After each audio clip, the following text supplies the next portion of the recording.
Recibo con mucho gusto a Ana Lilia Pérez, periodista, para platicar de este caso Lozoya. Ana Lilia, como siempre, un placer recibirte aquí en La Octava. Buenas tardes. Buenas tardes para ti y para todo tu auditorio. Ana Lilia, la primera pregunta que te haría a ti como analista, como una periodista que ha seguido muy de cerca lo que está pasando en Petróleos Mexicanos es, ¿estamos ante un parteaguas en el combate a la corrupción con la extradición de Emilio Lozoya, con la presencia de Emilio Lozoya en nuestro país, dispuesto a hablar, como se ha dicho? Pues a mí me parece que podríamos estar ante eso. Se tiene esta posibilidad, pero dependerá de cómo la autoridad procese el caso, el alcance que tenga. Un elemento muy importante, las pruebas que Emilio Lozoya dice tener y que está dispuesto a aportar, claro, bajo ese criterio de oportunidad que le permitiría a él y a su familia pues negociar también con la autoridad penas más benévolas. Pero sin duda se trata de un caso que marcará precedente para bien o para mal, dependiendo cómo se procese, pero es un caso de muy alto nivel.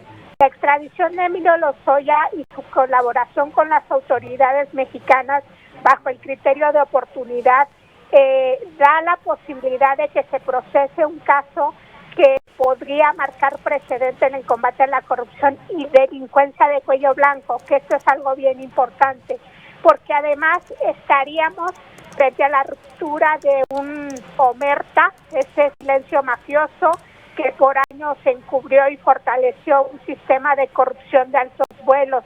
Se rompería el omerta, el pacto de impunidad, si Emilio Lozoya aporta pruebas que involucren a los mandos más altos que él.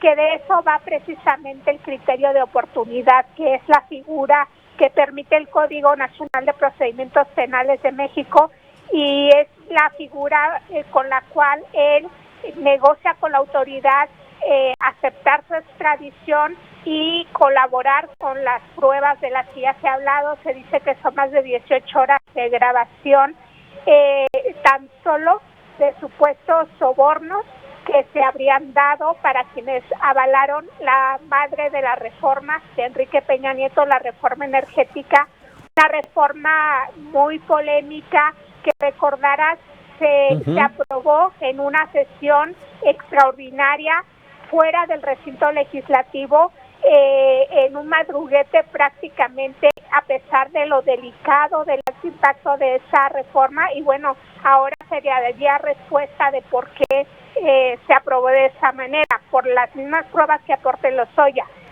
Tenemos además el caso Odebrecht, que es uno de los casos de corrupción global de mayor impacto en las últimas décadas, que a diferencia de lo que había ocurrido en América Latina o en Estados Unidos, en México no se había procesado, pero esa es precisamente una de las imputaciones contra Lozoya, donde se dice que habría recibido sobornos de más de $10 millones, una parte de ellos cuando era el coordinador de campaña de Enrique Peña Nieto. Y bueno, el otro caso de la adquisición de la planta de agronitrogenados, una planta chatarra, una planta que era un proyecto, la adquisición de la propia presidencia. Cuando él presenta este proyecto de adquisición al Consejo de Administración de Pemex, prácticamente ya estaba pactada esa compra. Entonces, en estos casos, veríamos cómo van conectando con un sistema de corrupción donde Emilio Lozoya era solamente uno de esos eslabones, que aquí es lo más importante. El caso debía procesarse como un caso de delincuencia organizada y solo así veríamos que se procese adecuadamente. Un tema que, como bien dices, Ana Lilia, esta red de corrupción en Petróleos Mexicanos se profundizó con el gobierno de Enrique Peña Nieto. Fíjate que sí, yo que he investigado por muchos años la petrolera, que incluso en mi libro Tenefip me puse a investigar cómo operaban los distintos directores y de Emilio Lozoya, desde la fundación de Pemex, y de Emilio Lozoya podría decirte que fue un director que llegó con una cartera de ser un operador a nivel internacional. Él era un hombre que trabajaba en el Foro Económico Mundial, era consejero de corporativos internacionales, tuvo una distinción como el joven líder global y por invitación de Luis Videgaray se integra a la campaña de Enrique Peña Nieto. Sí. Y gracias al operador que resultó, es como se le designa director de Petróleos Mexicanos. Es su primer y único puesto en la administración pública. ¿Y qué hizo en Pemex? Estuvo poco más de 3 años y en esos 3 años lo que hizo fue privilegiar una agenda de viajes internacionales, hospedarse en hoteles de superlujo, reunirse con reyes, con jeques, para hacer negocios que realmente no tenían ningún beneficio para Pemex. Y gran parte de esos viajes internacionales los hacía acompañado de Enrique Peña Nieto. Pemex, por su parte, enfrentó un nivel muy bajo de productividad.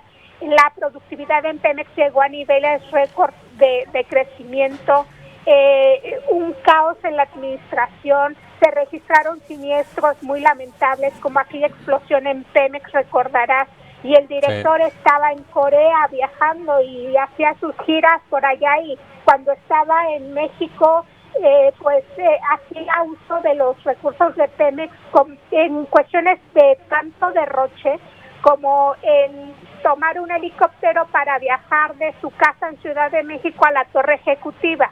Claro, Ana Lilia, todo eso era dinero de Pemex. Claro.